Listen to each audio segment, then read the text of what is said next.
రెండూ సమానమే అయినా నాన్నెందుకో వెనకబడ్డాడు. సో 'చాంపియన్' మూవీ ఇప్పుడే చూసొస్తున్నాను. నాకైతే సినిమా ఓకే. యావరేజ్ అనే ఫీలింగ్ వచ్చిందన్నట్టు. సో బేసిక్‌లీ 1948లో బైరాన్‌పల్లిలో ఏం జరిగింది? రజాకార్ల మూవ్‌మెంట్ ఏంటి? అక్కడున్న జనాలు ఎలా తిరగబడ్డారు? ఆ మూవ్‌మెంట్ మీద బేస్ అయిన సినిమా ఇది. ఈ సినిమాలో నాకు విపరీతంగా నచ్చిన విషయాలేంటంటే స్కేల్ భయ్యా. సినిమా చాలా బాగా కనబడింది. ఇక్కడ కూడా ఆర్టిఫిషియల్‌నెస్ ఎక్కడ అనిపియలేదు. సెట్ డిజైన్ గాని, లొకేషన్స్ గాని వాటన్నిటిని ఎక్కడెక్కడ డబ్బులు పెట్టాలో అక్కడ బాగా పెట్టి బాగా చూపించారని ఫీలింగ్ వచ్చింది. ముఖ్యంగా pre climax and climax portions అన్నీ కూడా చాలా చాలా బాగా కనబడతాయి సినిమా మొత్తంలో కూడా. మ్యూజిక్ నాకు చాలా చాలా బాగా నచ్చింది. లైక్ ఎమోషనల్ మూవ్‌మెంట్స్ ఎక్కడెక్కడ పడ్డాయో అక్కడ మ్యూజిక్ తోటి బాగా ఎలివేట్ చేశారని ఫీలింగ్ వచ్చింది. రోషన్ చాలా మంచి పర్ఫార్మెన్స్ ఇచ్చాడు. చూడ్డానికి చాలా బాగా కనబడ్డాడు సినిమాలో. మంచి పర్ఫార్మెన్స్ అయితే బాగా ఇచ్చాడని అనిపించింది. రజాకార్ల మూవ్‌మెంట్‌ని కొంచెం బాగా చూపించారనిపించింది. లైక్ నేను అనుకున్నంత బాగా లేదు గానీ లైక్ బాగా చూపించారనిపించింది. కొన్ని కొన్ని ఏరియాస్‌లో ఎమోషన్స్ బాగా పండినాయి. ముఖ్యంగా ప్రీ క్లైమాక్స్ అండ్ క్లైమాక్స్ ఏరియాస్‌లో ఓకే. ఇక్కడ ఆ ఎమోషన్ బీట్ అయితే గట్టిగా పట్టుకున్నారని ఫీలింగ్ వచ్చింది.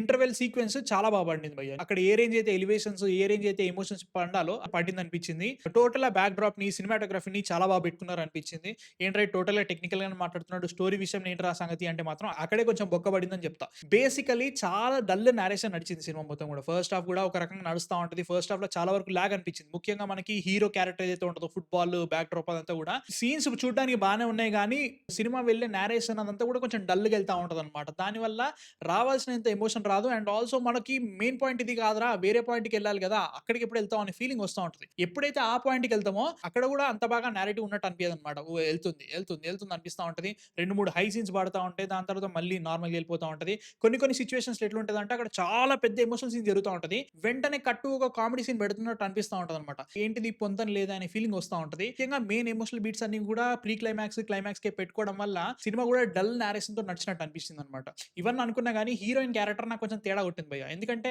క్యారెక్టర్‌లన్నీ సినిమాలో ఉన్న క్యారెక్టర్‌లన్నీ కూడా తెలంగాణ యాక్సెంట్ మాట్లాడుతా ఉంటది. హీరోయిన్ క్యారెక్టర్ మాత్రమే తెలంగాణ యాక్సెంట్ మాట్లాడదు. అట్లాంటప్పుడు డబ్బింగ్ అని చెప్పియొచ్చు కదా! ఆ పర్టిక్యులర్ ఫ్రీడమ్ ఎందుకు తీసుకున్నారో నాకైతే కొంచెం అనిపించింది. కొన్ని క్యామియోస్ ఉంటాయి. అవి కూడా ఓకే అనిపించింది. బట్ ఓవరాల్‌గా అనుకున్నంత ఎమోషన్ అయితే రాలేదన్నమాట. ఏదైతే రజాకార్ల మీద మూవ్‌మెంట్ ఉందో అది అనుకున్నంత అయితే రాలేదు. ఇంకా బాగా రావాల్సింది. చూడటానికి సినిమా చాలా చాలా బాగుంది. రోషన్ చాలా బాగా చేసిండు. ఫ్యూచర్ గట్టిగా కనబడుతుంది. అనస్వర రాజన్ పర్ఫార్మెన్స్ బానే చేస్తది ఆబ్వియస్లీ. బట్ ఆ తెలంగాణ యాక్సెంట్ కొట్టేసింది భయ్య నాకు. ముఖ్యంగా బైరాన్పల్లి నాకు దగ్గర దగ్గర 50 కిలోమీటర్లు ఉంటది నేను ఉండే ఊర్లో. అట్లాంటిది ఆ యాక్సెంట్ అవన్నీ లేకపోవడం వల్ల ఇంకొంచెం బావుంటే బావుండేదని ఫీలింగ్ వచ్చిందన్నట్టు. ఎమోషన్స్ ఇంకా గట్టిగా తగలాల్సింది. ఆ ఫీలింగ్ వచ్చింది. ఇంకా ఎమోషన్స్ గట్టిగా తగిలుంటే లైక్ అనుకున్నంత ఉన్నదానికంటే ఇంకా గట్టిగా తగిలుంటే ఇంకా బాగా ఎక్కేది. లాజిక్‌లు కొంచెం మర్చిపోయేవాళ్ళము. లాజిక్‌లు కూడా కొంచెం కొట్టాయన్నమాట దీనివల్ల.